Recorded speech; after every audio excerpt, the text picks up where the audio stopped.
How you doing? This is DubFX. I'm here at the Thomann music store in Germany, and I'm here to give you a quick rundown of my live gear.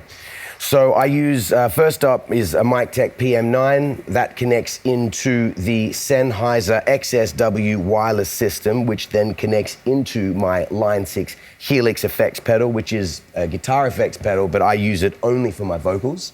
In here you got all the reverbs and delays and compressions. I basically run my mic through that, and I have different patches set up for different sounds that I want to record.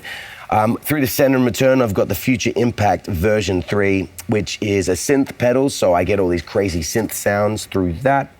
That then comes stereo out into the Allen and Heath, and this is kind of the brain of the operation. So my pedal goes into the Allen and Heath, and then from there it gets sent via USB into my iPad where I'm running Loopy Pro. Once I record my loops in Loopy Pro, those loops get sent back through the USB cable, back into the Allen and Heath, and split all of the loops into the Allen and Heath on different channels. So I've got my drums separated from my bass, separated from my harmony sounds, and chords separated to my vocals singing, and that then gets sent to my sound engineer via a Cat5 cable, and he has all those stems himself, so he can mix the drums and the bass and chords how he wants to according to the room. I'm using the Akai APC40 MK2 as my controller to run Loopy Pro, and they're all kind of talking to each other synergistically. So for example, I can change patches on my Line 6 Helix by pressing these buttons here. It's changing the patches down on the floor if I want to go through with PC program changes. But at the same time, I can also load different projects on the iPad with this controller as well. So if I hit that button there, for example, that goes to the next track. Or I press it again.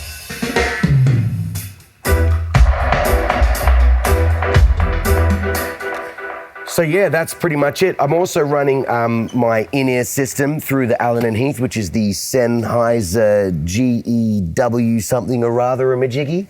Yeah, I have all of that basically going into my in-ear pack. And I've got the Shure something and Marathas. I don't know what I've got. I have to figure that out. I'll put it in the descriptions below.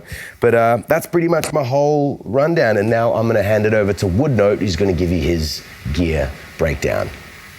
Yo, I'm Woodnote. I play saxophone with DubFX, and when I play with DubFX, here are some of the toys I bring with me. This is the Head Rush Looper board. It's a loop station, 4-phrase loop station, as well as an effects pedal. These guys are known for their wicked effects. So you can set up effects and assign it just like you would with anything else. Amazing for the connectivity at the back, loads of inputs and outputs and stuff. It's brilliant. I usually use a hardwired microphone, but today I'm playing with this one that Thomann have got here. It's just a wireless instrument mic receiver clip-on one. And this is a Yamaha saxophone I tour with that microphone on there right now. Sounds pretty good, just tested it now. This is the Akai EWI 5000. This is a wind synthesizer. It's got cool organ sounds and flute sounds, but other dirty synthy sounds as well as bass sounds. Sometimes I have another synth and a few other toys, but this is basically what I use when I roll with DubFX.